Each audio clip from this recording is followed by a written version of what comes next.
In the culture war, there are no winners, just podcasters. Only a few are willing to risk their lives in the face of some of the dumbest ideas to have ever captured human civilization. Every week, we, Meghan Daum and Sarah Haider, humbly accept this mission in order to bring you conversations that are equal parts stunning, brave, and unhinged. Welcome to A Special Place in Hell. Hi, Sarah. Hi, Meghan. How are you? I'm okay. I've been doing some of my hobbies lately. Do you have any hobbies?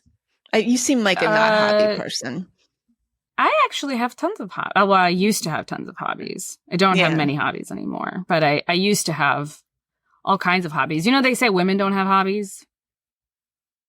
Oh, really? Have What you heard about like this? cross stitch? This is like the manosphere has this criticism of women. I don't think it's true.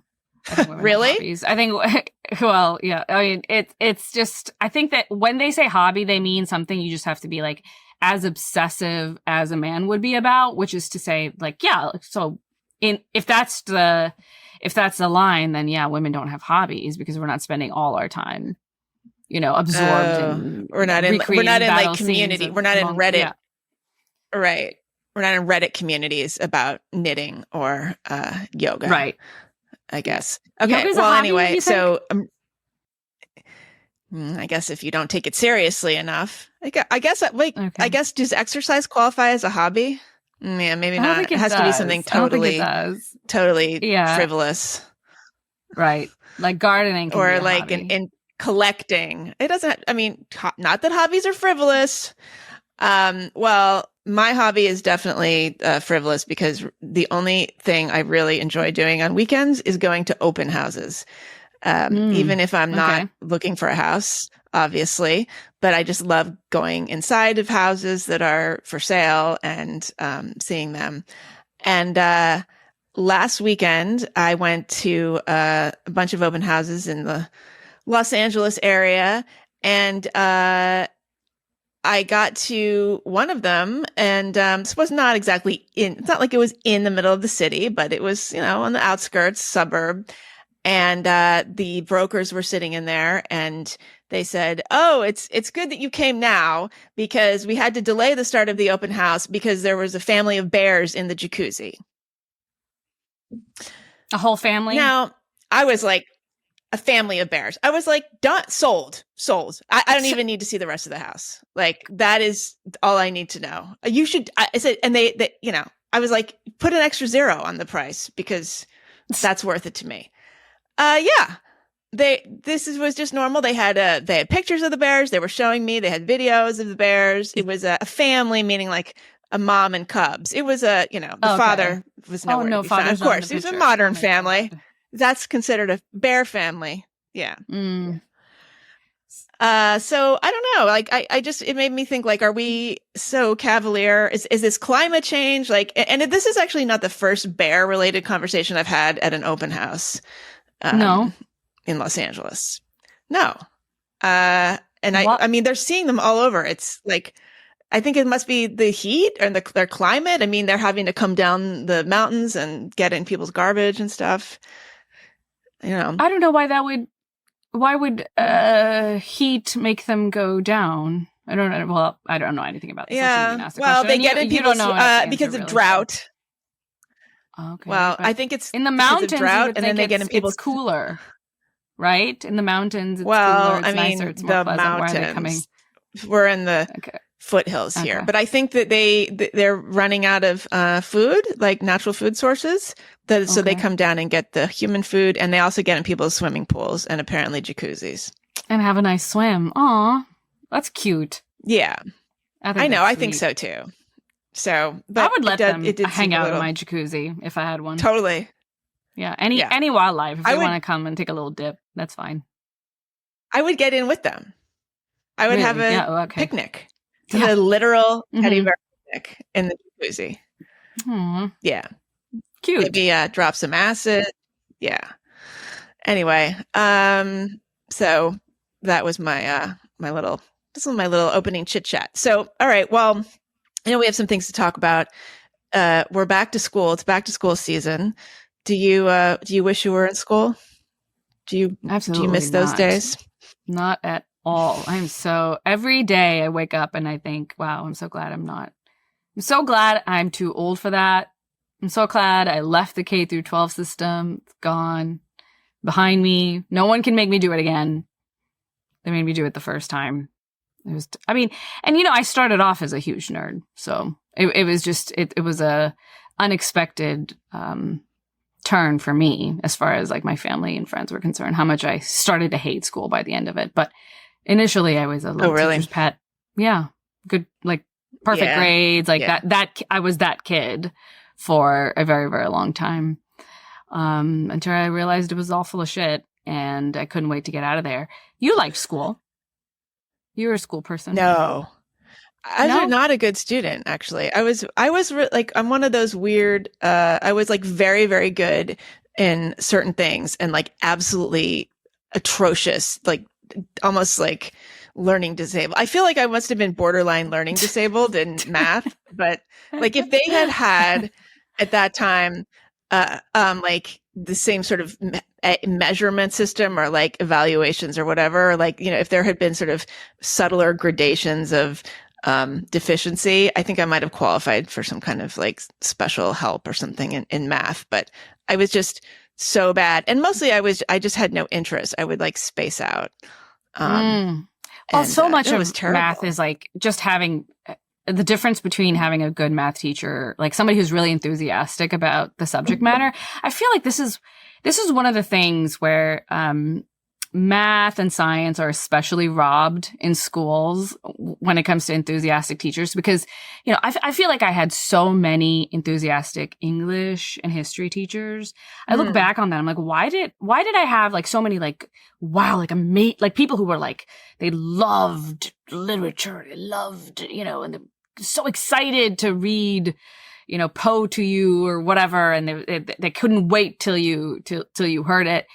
And I don't know if I got the equivalent of that in math and science as often. And I'm thinking it's because the people who are very good at math and science and they feel that passionately about it, they just go out and make a lot of money in like the real world. But they don't have to English become teachers. But I Right. you don't think that there's something to that like really passionate literature geeks don't have like a really easy way to practice what they love or something related to it. Yeah. And make money. Like they just don't have there are not many ways to utilize that degree. And so if you really just want to talk about great literature all day, maybe you should be a teacher and then you can talk and then you can, yeah, explore exactly. your passion. So if you're good at math, right? Like why and would you want to be, do math. Yeah. Why would you be a math teacher? Unless you're like Jaime Escalante or something like, What? Stand and deliver, unless you're one of those life-changing, those math teachers teaching in the inner city and, getting the kids. I just think that's rare. I just think that's rare. It's of course it's to rare. The English teachers. It's almost unheard of. Yeah. Yeah. Yeah. I'm trying to think who my math teachers were. I mean, they were just, they hated me. And I remember they were shocked that I got into a decent college. They were absolutely shocked because like I shouldn't have. I mean, I did not deserve to get in where I got in. I kind of just finagled my way by saying I had other talents, but in a way that would never work now. But yeah, I don't know. But I wonder like there's Russian math and everything. I don't know what that means. I wonder if there's like other ways of learning math that I could have actually, benefited from. Yeah, I think so. I think there's a lot of like theory about this that I'm like kind of mildly obsessed with because I think that my K through 12 experience was part of the reason I'm so angry with it is because I feel like I am the kind of person who would have made a perfect student in an ideal environment or even a decent environment, but I had such a bad environment and it wasn't as if I was in the worst school district and the worst school. It wasn't that. I was in pretty decent, actually a fairly good high school. Lots of opportunities for AP classes, that kind of thing. And, I was in the gifted program, so I got special attention in that regard as well. At the same time, I just feel as if I came out of it at the end hating school, hating like feeling as if it wasn't about learning. It was just about getting a certain kind of grade, which was not the same thing, and recognizing the distinction there. And also, you know, more than a little bit feeling as if some of the teachers were not qualified to do what they were set out to do. You know, there were too many of my AP teachers who were, they shouldn't have been AP teachers. I had, I remember my macro teacher, my macroeconomics teacher, she should not have been teaching anything near as complicated as AP macro, like anything near it. Beating people up, or what do you mean? No, she was so nice. She was super fun. I mean, she was somebody's like hokey little mom, you know, and she always had these great stories to tell us, and she was fun, and she was just fun to be around. She didn't teach well. We didn't understand it. I don't think she super duper understood her subject. We watched a lot of the John Stossel, and he had like a series or something where John Stossel investigates, you know, like various issues and you know, in American life, and he's a libertarian, so he had this very libertarian view, and he would, you know, like there was episodes where he would debunk homelessness. Just talk to homeless people and go out and blame the do you homeless. Want a job or do you want this free money? And then they'd be like, money please, and he'd be like, aha, like you don't really want a job, you just want money. Anyway, he made some good points actually, but it was obviously ridiculous. The whole thing was ridiculous. We watched a lot of it. We watched a lot of John Stossel.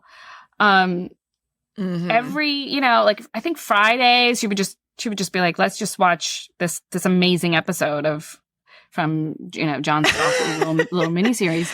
Okay. And I think one class wrote letters to him. I don't know. It was a lot. But anyway, that was my AP Math class. You know, it was not, it did not, I didn't learn a thing, a useful thing at all.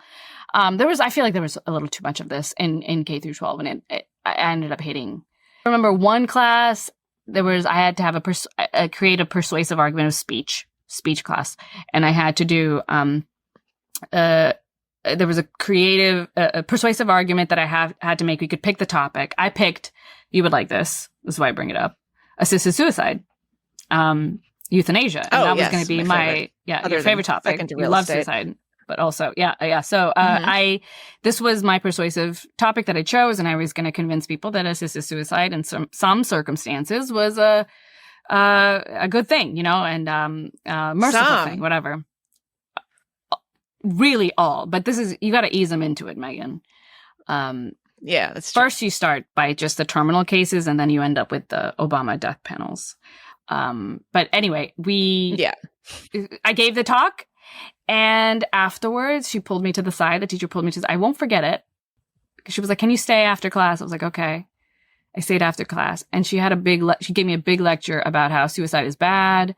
And it's really bad to make suicide seem like an amazing thing. And how dare I, and all this stuff. And, you know, gave me a B too. And I did a great job. It was a great essay, but I guess I was a little too effective. Yeah. And I just feel like I came out of that thinking, I hate school.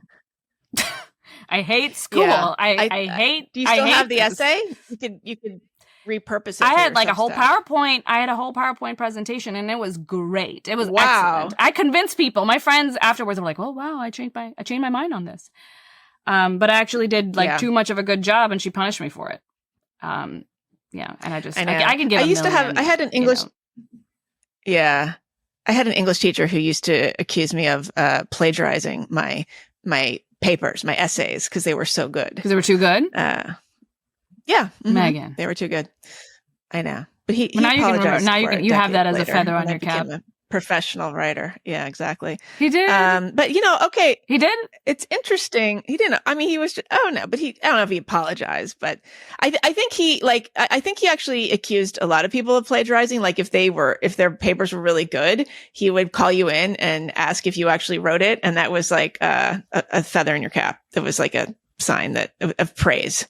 And if you defended yourself as not having plagiarized it, then he'd give you an A. So I mean, yeah, there was no way to Google that back then. There was no way they couldn't, there was no like Turnitin or all those programs that they use. So, he just had to take my word for it. AI. Anyway, I don't even know how teachers no. are going to get around that. Like now, I think there can't be any take-home essays anymore. Like that just, it can't be a thing. Oh, they're already stopping them. Yeah. Yeah. I know. Makes sense. Well, okay. This is actually, this kind of dovetails into what we're going to talk about. I find it interesting that your teacher was a John Stossel fan, because mostly teachers are so like left leaning that Texas. I would think that they would not like, okay. Texas, All right. yeah. Fair enough. It was Texas. Okay. So you were, against school, by the time you were in high school. What about when you got to college? Yeah, I don't think my college experience was actually pretty like chill and relaxed compared to my K through 12 experience. At least it was easier than high school, but it was almost a little too easy. I feel like I wasn't sufficiently challenged in college, and maybe it was part of not being connected to not being matched properly with the college that maybe I should have gone to if I wasn't so lazy and depressed at the end of high school. But there was a sense of like, why am I here and what am I learning? Sometimes I had classes that I felt like changed, like, wow, it expanded my horizons. Like I feel so differently about things afterwards. I've talked about on this podcast about all my anthropology courses that I later, now that I'm a little bit older, find out, were kind of filled with garbage that wasn't, solidly, like it wasn't really, even at that time that I took the class, the professor should have known this wasn't true. Like, we know that this isn't true. We know that that's not how it happened. Like what kinds of things? There was so much bullshit about hunter-gatherer, like primitive societies. So much of it seems like it was very politically motivated, that we wanted it to be the case that primitive societies basically had no war. They were very, very peaceful compared to us, because there were no hierarchies back then, and there was no, so people didn't fight, and there were so many more matriarchies or egalitarian societies, and oh my gosh, right. All this stuff that I don't think is supported by the evidence, and so much of what we discussed, it was beautifully stated. Like it was my professor was a very sounds like a person. Lovely narrative. Right? It was a lovely narrative, and like I loved it. Learning like folklore, right? I as a young woman who was coming out from a really traditional conservative background, and I had just shed my religion and was wanting a view of the world that would make me feel powerful. This was the right way to do it. It was everything harmful about the universe is constructed, like socially constructed, and we can just remold the world, educate people out of patriarchy. There was all this beautiful kind of thinking, and of course I'm phrasing it in a way that the professor wouldn't have never said things in such a way. She was a brilliant narrator. I'm specifically thinking about a cultural anthropology course, because that was the worst of all the anthropology classes that I've taken, or sociology classes that I've taken. And the professor was a very magnetic woman. She had a very interesting accent. I didn't know what kind of accent it was. I'd never heard it before. It was Turkish. But I didn't know any. I didn't know many Turks at that time. There's always that professor with the undefinable accent. We had a couple of those. Do you know what a Turkish accent sounds like? Because I hadn't heard of it before until then. It's odd. It's definitely a unique accent. And she was worldly. She was traveled. She was very knowing. She had this like knowing kind of like air about her. It felt to me like she was filled with all kinds of wisdom. And in that class, though, she beautifully, like just it really wasn't. It's a kind of genius to be able to craft a course in a way that the students feel as if they're not being forced into any kind of conclusion, but ultimately you've laid the crumbs in such a way that they will only go to one conclusion. The only conclusion is that, patriarchy is all man-made bullshit. Like it's just how things happen to be in our society. Mm-hmm. There's nothing biological or inherent or whatever, like nothing about the dynamics that are set in stone in any kind of way. There's, race is a social construct. Sex roles are entirely constructed and based off of nothing. And in our primitive past, we were docile. But did the hunter-gatherers still have sex roles? The men were still like hunting, and the women were gathering. So how can there not be sex roles? It was so equal because both the sexes were producing and bringing something to the table, and men weren't sexually jealous back then. Yeah, like a lion versus some berries. There was, and again, she never. I'm phrasing it now in this way where it sounds absurd, but the way that she crafted the class, it was, I felt as if I was discovering these truths. I was discovering them, and mm-hmm. she was just giving me the right tools. And then only later, much, much later, I find out that this evidence that was sort of, strewn about to help me reach this conclusion was flawed. Either the studies that were based on were like very methodologically flawed, or, very much political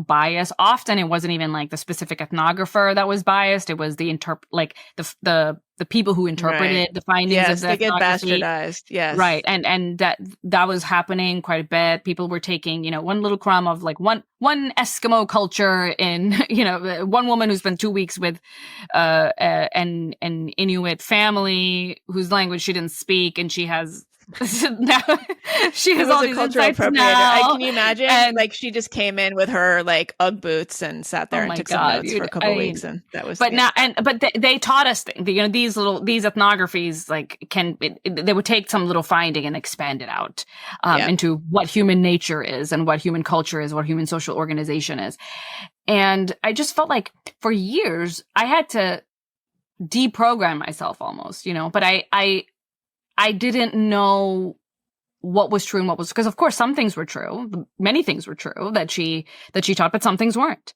and I didn't know which was which, and I just came out of it thinking, okay, what an unreliable narrator, and how much has this been happening throughout my quote unquote education that I paid a lot of money for? How much of this do I have to question again? And so it I've been thinking a lot about. Yeah, we had a conversation about this yesterday as we were thinking about what to talk about. And I think you and I disagree here in an interesting way, in that I'm feeling very skeptical about higher education as a whole. Specifically, less so when it comes to the kinds of fields that have an interaction with reality, for one reason or another, because like physics, you have to, you're dealing, kind of, but, you do have to, if you're in the physical sciences, you have to run into reality. You're literally measuring and studying reality. So it finds a way to correct you, even if you have biases. It eventually, if all things are working right, you should eventually get closer to the truth of the matter. But when it comes to the social sciences and the humanities, largely, like broadly speaking, there's no correction. There's no proper correction. So how can we know? How do I tell who is a good professor or who is somebody who is leading me towards actually greater knowledge in an area and a broad, like a sophisticated understanding of the world, and who is just a very sophisticated and worldly salesman? So I'm curious, how old was this anthropology professor? I couldn't tell. You probably at the time you probably thought she was like in her 50s. She was probably in her 30s. Ancient, to me, I don't know. I think she probably was in her 50s. She probably was in her 50s. She seemed a little bit older than that to me. That's why I say 50s. Okay. But she, I remember there. Yeah. because I mean, I remember you're 21, you're like everyone. everyone seems, oh no, everyone seems old, because I went back and was teaching in the same program that I had been a grad student in. And it was hilarious because there were professors there who had been my professors, who were still teaching and who are now my colleagues. And I remember looking at them and being like, oh my God, that person is like not that old. And I remember being in my 20s and thinking this person was Ancient. really old. Yes. Yeah. And so my students must have thought I was like in my 60s. I was in my 40s. I didn't think she was early 40s, and they must have thought I was 60. Did you have a sense that there were other professors who were known for offering a different view, or like, it's not like it's a monolith, or was it? Because definitely is a monoculture. That's the other problem, is that when it comes to specific fields, sociology, anthropology, increasingly political science, that there's so much of it is politicized, and because you don't really have dissenting voices, how many conservative sociologists do you know? How many exist? I mean, Jonathan Haidt had done so much work on this in psychology. Yeah, they're at think tanks. They're not at universities. They're not at universities at all. I mean, they're rare. Right. It's rare to encounter somebody in the social sciences, or even. Well, I found like in the humanities, it depended a little bit on the subject. In history, sometimes you'd run into like a conservative. Sometimes in the classics, you'd run into somebody who might call themselves like center right. But in the social sciences, like never, not at all. And political science, sometimes political sciences scientists can be a little bit more balanced. Economics, you have a little bit more balancing, but on the whole, the universities are just such an intense monoculture, and I'm surprised that this isn't like a 5-alarm, red alert kind of a problem, because in any other scenario we would see this as an incredible problem. I keep phrasing it in the same way to get the message through to some of my very lefty friends. The first thing they'll say is just, well, it's just because the truth, if you get highly educated, you can't help but be smart people are like that's the way. Yeah, they think the causation is because they don't know where smart conservatives are. They've never. I think that's true, because we used to see we see conservatives on Fox News, and that's not a smart place to be, right? And that's not where you go. So I just phrase it in the way like, what would happen if the reverse was true? What would you now assume is true about the world if 98% of the department that your daughter is going to school, the department that your daughter is enrolled in at her university is left or far left, anywhere from a little left to crazy Marxist. Yeah. I think that I think that a lot has changed. I mean, certainly a lot has changed in the last 15 years dramatically. And it's been 30 years since I was in college. And this was definitely most of the professors were on the left. But there were always some crusty old ones that had been teaching the same thing for 40 years, and everybody knew it. And there were some like old geezers who were rolling their eyes at some of the young, hip kind of like social theory types, critical theory types. And I guess I felt like there was sort of a buffet. Like you knew you were going to take so-and-so's class and get one thing, and then you knew you were going to take somebody else's class and get something else. But I think that you're right that a tremendous amount has changed. I mean, just like the role of administrators. I mean, the administrative bloat has. I wonder, like, what the effects of that have been. I mean, the thing is that regardless of the political leanings of the faculty, administrators are so far left leaning, like by a just enormous ratio, that I wonder if I wonder what the role of the administrators are, like in terms of guiding the intellectual conversation that anybody's having at any given time. I mean, how many administrators were floating around when you were in college that you remember? I mean, I didn't meet them. I didn't really know them. Yeah. But I think they're just hanging out in the back. They're just they're involved, right, but they're not directly involved. I think that's definitely, I think you have a good point. That's definitely a part of the problem, just administrators in general. But I also think that it is relevant that if you poll professors, you poll them on their ideological views, they are far more uniformly left than they used to be.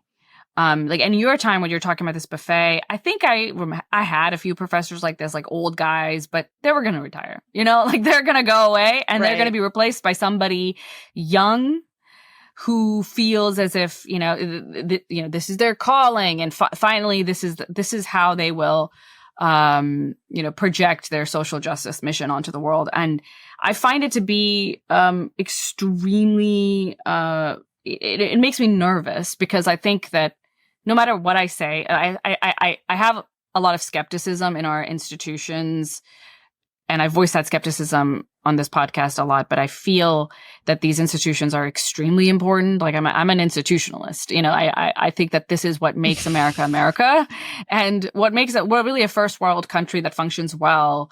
It needs institutions to soften power in a lot of different ways and filter in other interests, like the pursuit of truth and freedoms and all kinds of things. Like this is something that our institutions provide us, and it's something that we should fight for. So it's terrible to see academia become such a wretched, like a very active base of activism. And I don't think academics take this seriously enough, especially if they're already on the left. If they're kind of leaning right, they take it seriously. If they're on the left, they're very just blah about it. They don't know to the extent to which it is affecting them, their social environment.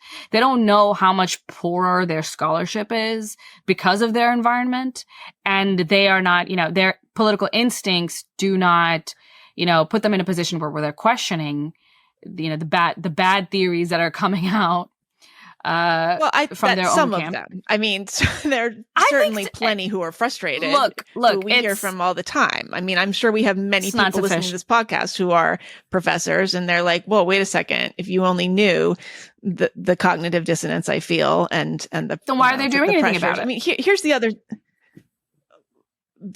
Here's the thing: the vast majority of professors on campuses now are adjuncts. They're not tenure track. They're not tenure, and they're not even tenure track. I mean, according to some data, and I've read this in several places, 75% of college faculty are now off the tenure track. So I think what we have is we have tenured professors who are aging out. You're right. That's become a thing of the past. And in order to save money, and also because of this administrative bloat, these colleges are hiring people who they're paying, in some cases, $3,000 for the semester. And those people have to behave themselves if they want to get asked back. And often they're juggling several teaching gigs at different places, even in the same semester. And I mean, there's a whole bunch of things going on. And I'm not sure I always have a hard time thinking this is some kind of ideological plan. It's just a whole bunch of things have lined up in such a way to create this monoculture, and it is destructive. 100%. Right. No, I agree with you. It's not as if there's I don't think that there is a plan to make this a reality in college campuses, and that certainly lots of things feed into it. But the problem is that people don't see it as enough of a problem. And professors don't. Tenure track professors don't. I talk to professors constantly, people at really prestigious institutions, and they kind of see it as a problem. They sort of, they go, like they do that when I talk about it. But I don't think they take it as a serious threat to academia, and I don't think they fully perceive how terrible it is for for Americans, as a people, to be able to not trust our education, our institutions of higher education. The ones that are steeped in it right now, yeah, that's probably true. But I mean, there are countless academics I've heard. But how many? Like, how oh my many? God, I can't get out soon enough. Like thank God they're retiring. Like they they're just like, leaving while the house is on fire behind them. I mean, right, I don't know. I guess if it's in your interest.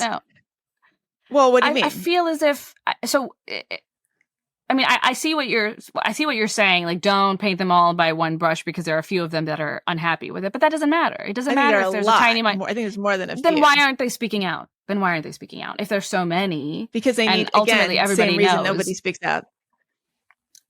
They want to keep their jobs. They got to pay their mortgages. So then maybe we just need tenured professors to start speaking out, right? Like, I mean, then we need people who have these kind of guarantees to do something about it. But in fact, tenured professors don't speak out, and I think that this is partially why what you're talking about in terms of job security, I'm kind of ambivalent about it all, because I think that it could be pushing in multiple directions. I think that there is a way in which tenure actually fosters conformity in multiple ways. One, in the way that you kind of mentioned, where you want to keep your job, but more than just you want to keep your job. It's not just, if everybody was on the same level, like playing field, it would be different. But they want to get to the jobs that are totally protected. They want to get to tenure. They want to work their way up that ladder and finally be assured of a position forever. And that's why they stay quiet. If that wasn't a carrot at the end of the stick, then I think that this idea that you might lose your job tomorrow, it wouldn't be as scary, because kind of everyone is, the stakes are different, at that point, and everyone is kind of a little worried about it. So a tenured, right now, a tenured professor who says garbage is not, no one can stop this person from being absurd. No one can stop this person from being as active as they want to be. They can be sanctioned in other ways. I mean, they can be forced to teach classes they don't want to teach. They can have their office get smaller and smaller until it moves into the basement. I mean, there are. So then why do we have tenure? Like, why do we? This idea that what we actually need to do to get academics to be, just truly like what's holding them back from their what would stop them from self-censoring is if you just take away all the negative repercussions, like financial negative repercussions specifically. If you just if you give them full job security, everybody who joins a campus has tenure, would this make the environment better? I argue no.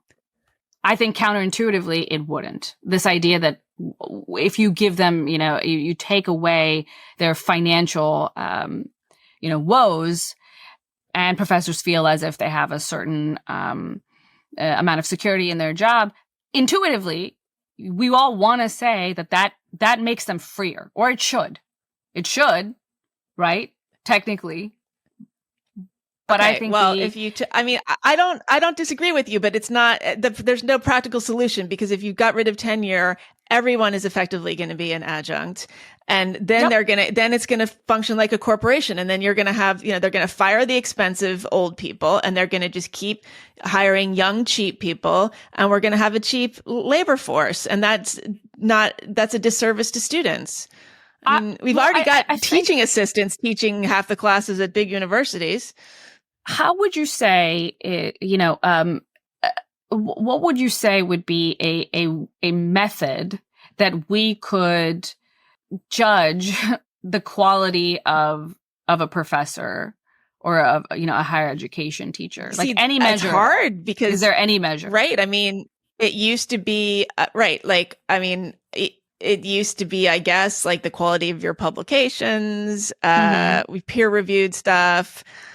Then it started to be student evaluations. Okay, but ever since the students became the customers, which probably started happening in the 1980s, student evaluations are taken much more seriously. And that, then a professor would have an incentive to like be like your anthropology professor and just present a very compelling narrative, be, kind of a seductress of her class. I mean, that's very powerful in its own way. I don't know. I don't know what the solution is, but I'm not sure that getting rid of tenure is a panacea, because I mean, it's already these are very, very few who have tenure. I mean, it's unbelievable. And also, if you get rid of it, then the administrators are truly going to be in charge. Like if you've got a bunch of adjuncts, which we already have, say we have all adjuncts, nobody with tenure, the people with like quote unquote real jobs are going to be the administrators, and those people still a are job. I mean, not. I feel like okay, that's a kind of an extreme.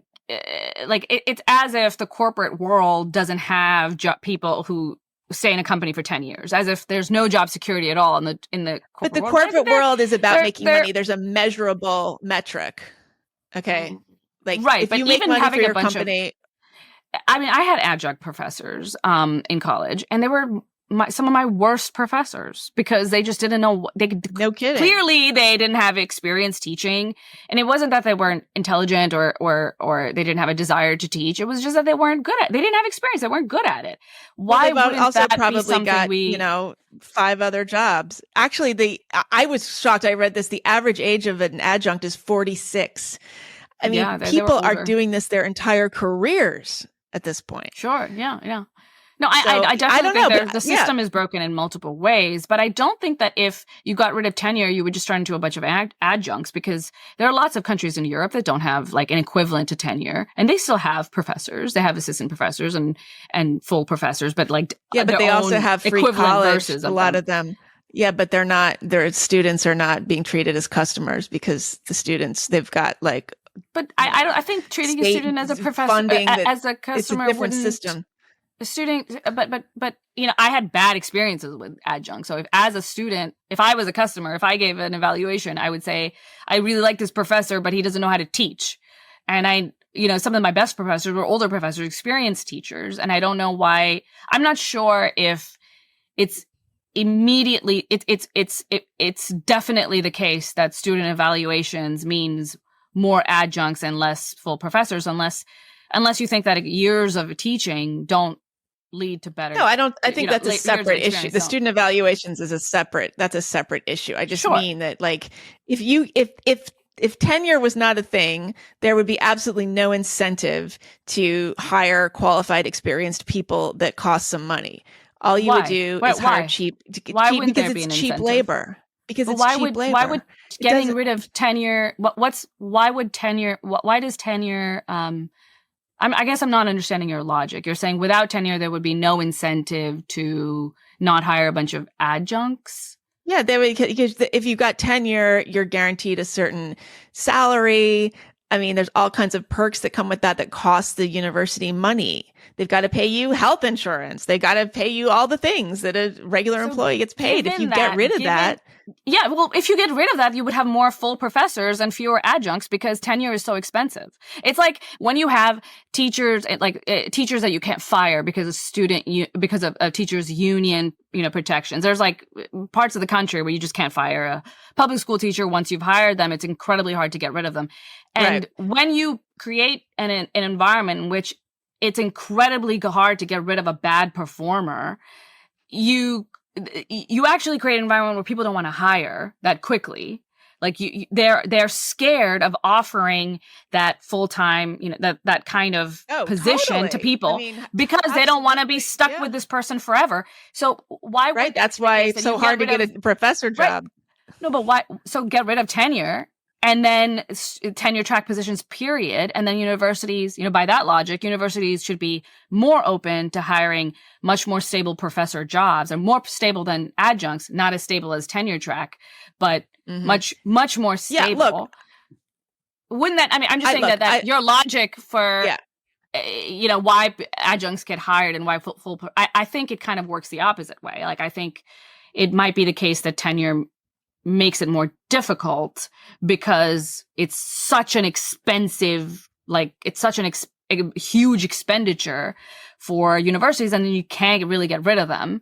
And well, but aside from the costs of it, which I think that I'm just throwing an argument out here. I haven't like looked into this too deeply, so take that for what it is. But when it comes to the social incentives, I think tenure, it's clear to me that tenure creates a more extreme monoculture as the years go by. And there's two reasons for that. Like, one is that I think that the tenure track in general, what does it do? What does it tell you? What if you are an adjunct and you have this like carrot dangling in front of you, and it is the desire to land a tenure track position and then slowly work your way up and you actually get tenure?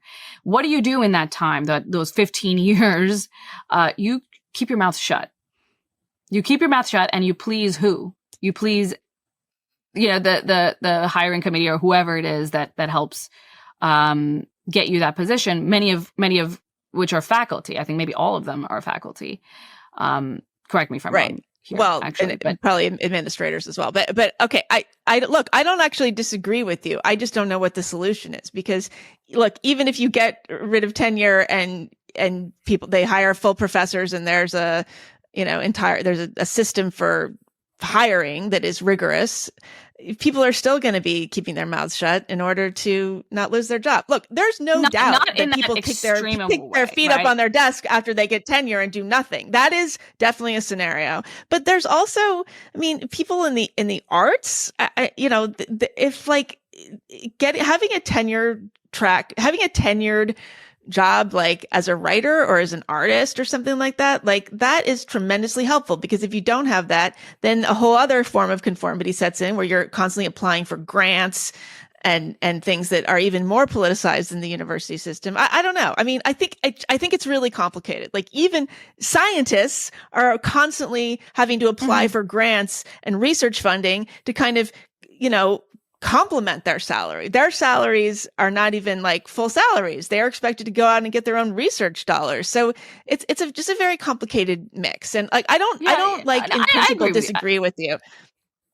I don't disagree that there's a lot of things that are making the soup terrible. Like I think that's pretty self-evidently true. Definitely the administrative bloat is its own thing. It's its own problem.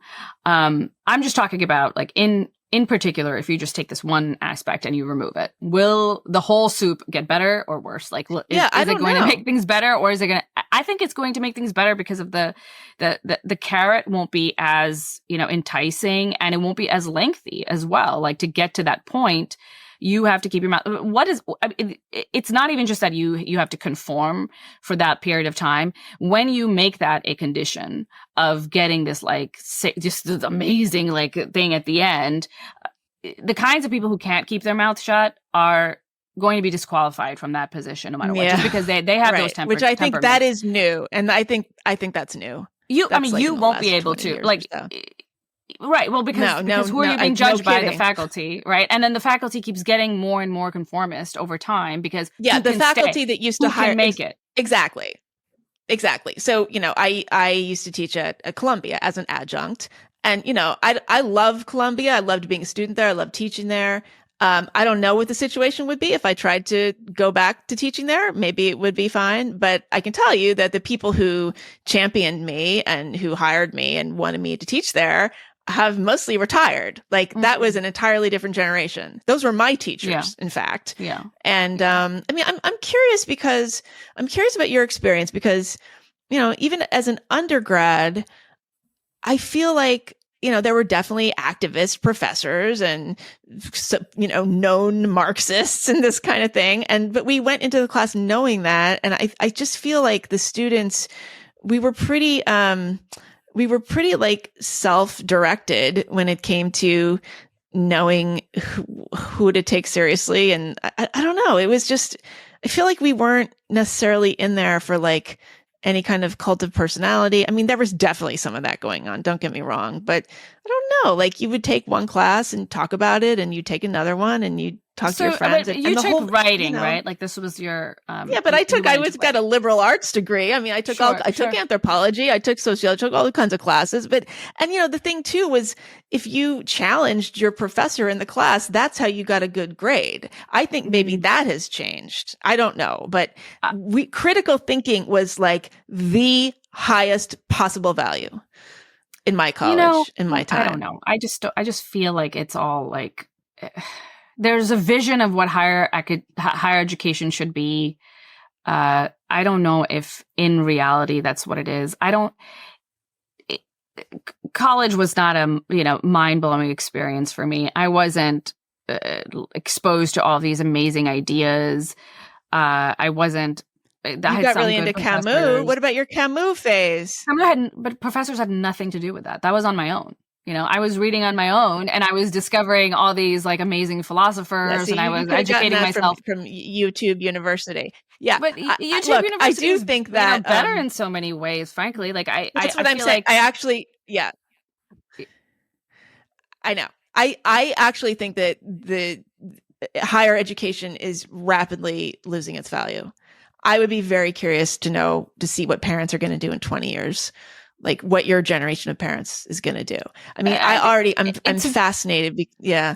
It's simply, they're simply gatekeepers for jobs. I would tell my kid to go to college because I wouldn't want them to face a job market without a degree. And that's the only reason. There's not because I think they're going to go there and they're going to get educated and they're going to really understand the world now, because I have no idea. There might be one or two good professors who teach them things worth knowing and expand their horizons and all of that.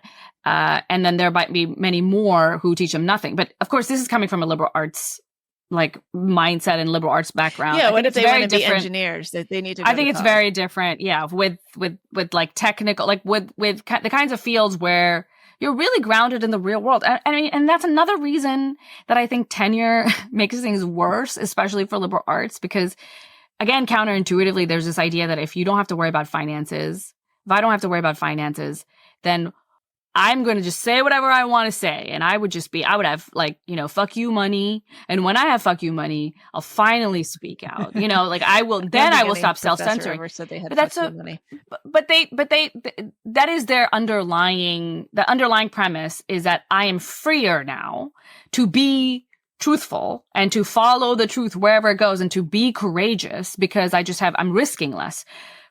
But I think that this is an understanding of human nature that is flawed. It's an intuitive understanding. And I understand why people think that. I used to think that.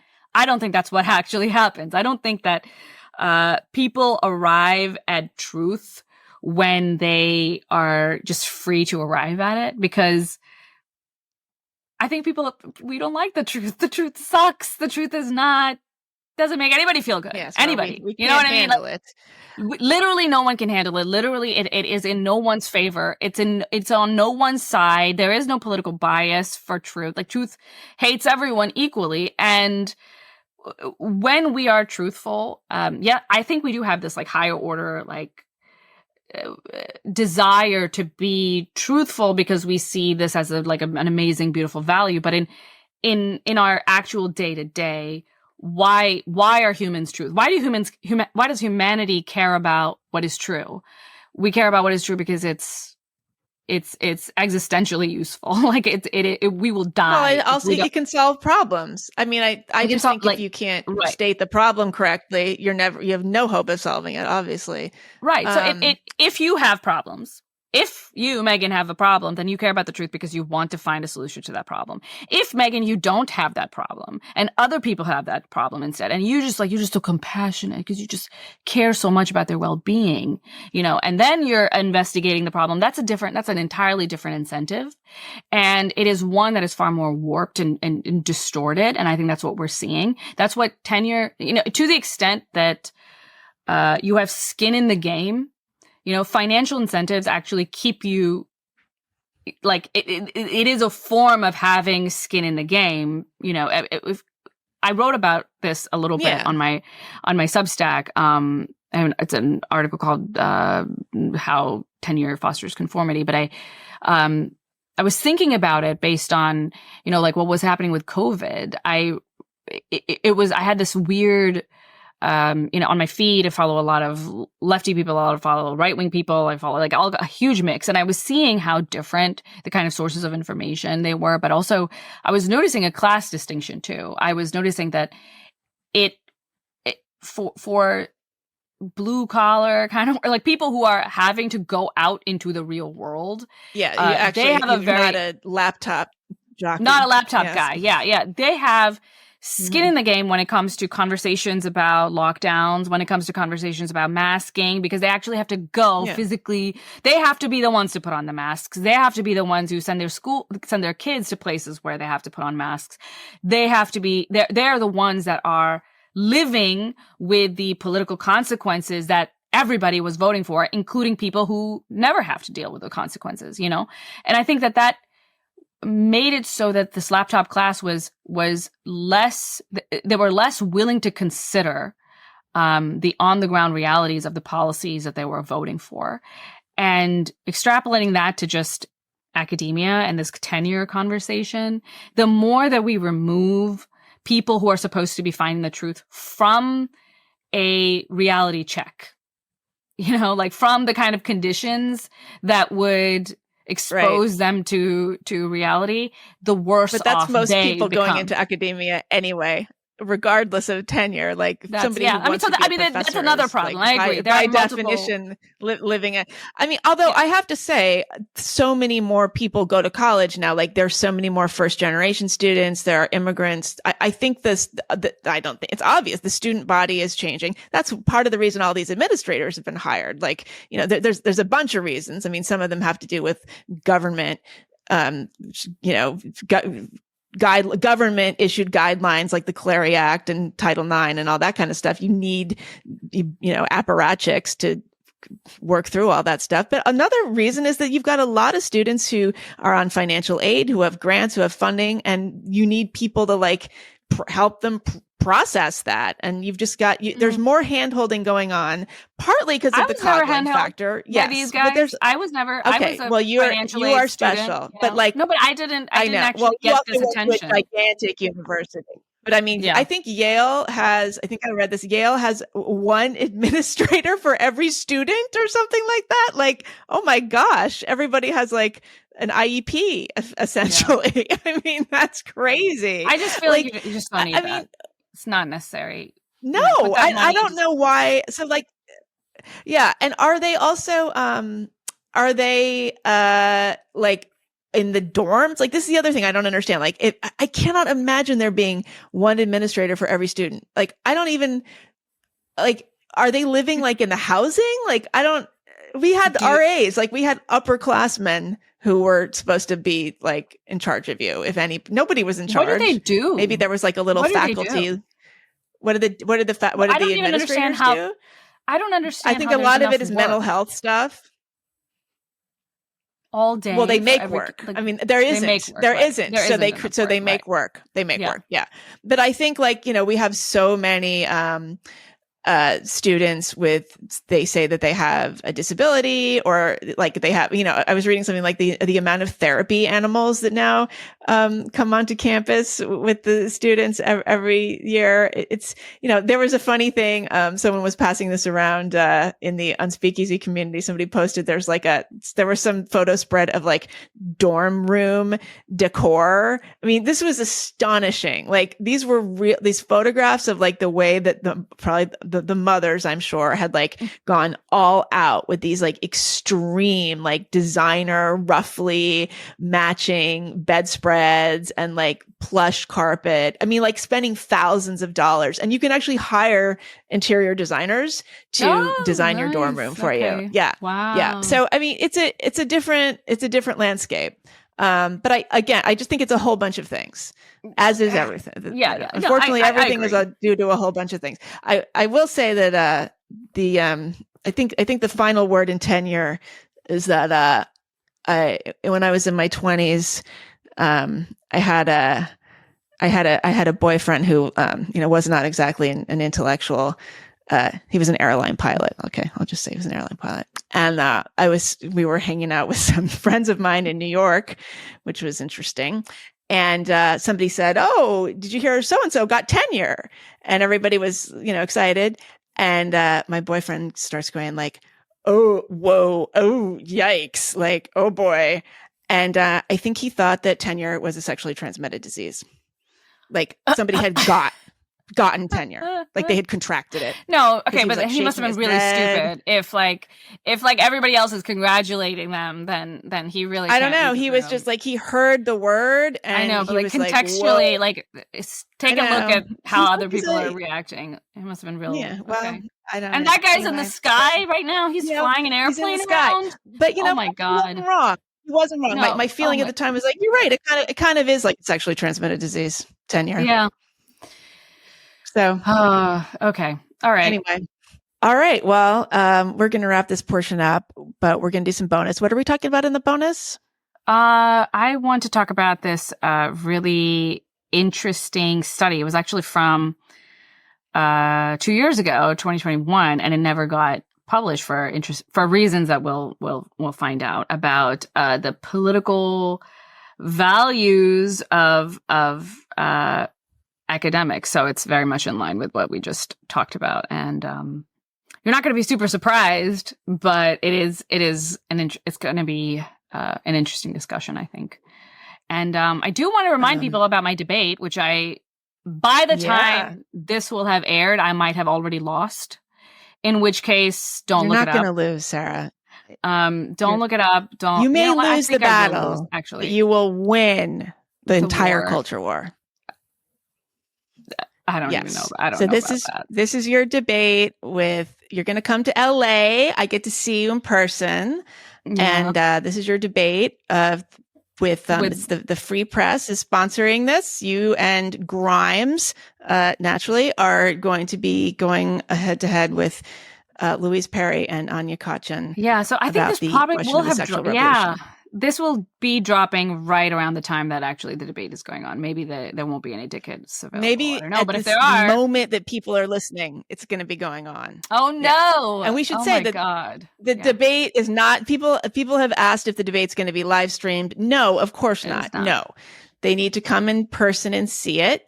And I'm going to be there. Several of my ladies from the Unspeakeasy community are flying in on airplanes, flown by tenure your boyfriend pilot misunderstanding pilots.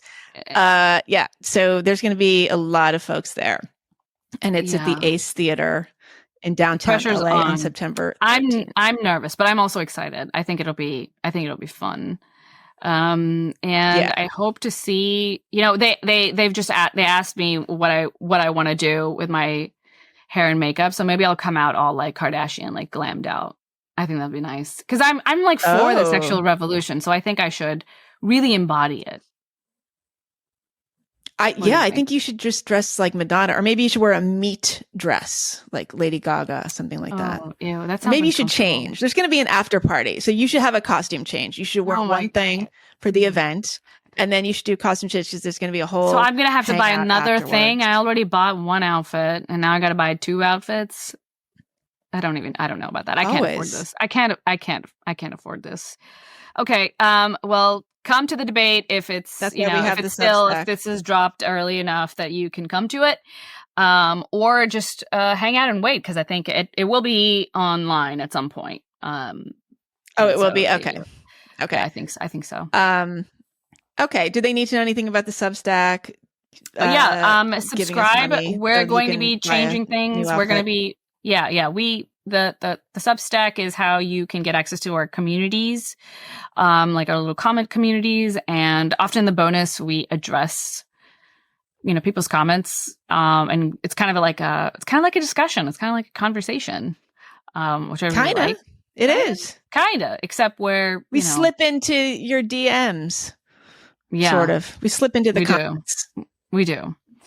So if you want to be a part of that, if you want to get the bonus, which is like a good lengthy bit every time, that's the way to do it. Go to aspecialplace.substack.com and you can subscribe there and get access to everything. It's $6 a month. It's not that much. It's really nothing. we're basically giving No. it away for free, No. except it's not That technically is free, nothing. but it's We're basically almost paying free. you. We're paying you. Yeah. Yeah. We definitely are. Yeah. Wow. Okay. Hmm. All right. Sounds All right. good. All right. On to the bonus. See you next time. See you next time. Okay.